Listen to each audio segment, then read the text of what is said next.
Opala singillar Toshkent, Krasnodar, Saratov, Volgograd направлениясida haftada 2 kun seshanba hamda juma kuni reyslarimiz amalga oshiryapti. Mana yo'lovchilarimiz kelmoqda. Kimda kim shunday komfortabil avtobuslar ketmoqchi bo'lsa, bemalol kelib bu joylarni band qilishlari mumkin.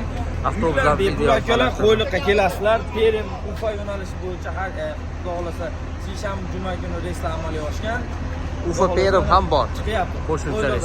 Seshanba juma kunlar Ufa Perim hamda Krasnodar, Saratov, Volgograd avtobuslar. Ideal holatda mana akalarimiz mana ketishyapti. Avtobuslar ideal holatda. Ufa Perim hamda Toshkent, Krasnodar, Saratov, Volgograd направленияsi haftada 2 kun, seshanba hamda juma kunlari.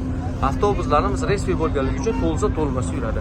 Konditsionerlarimiz bor, zaryadniy устройстволар mana sidinaning ortidagilar buzilganligi sababli avtobuslarimiz ayrimlarga 220 voltli mana qilib mana chiqarib qo'yilgan.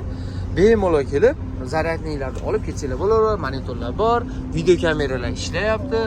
Har bir yo'lovchini xavfsizligi ta'minlangan. Xudo xolasa kim ketmoqchi bo'lsa bemalol murojaat qilinglar, o'zimiz ham shu yerdamiz. Like'larni aymasdan bosamiz, kommentariyada izoh qoldiramiz. Hammaga rahmat, sog' salomat bo'linglar.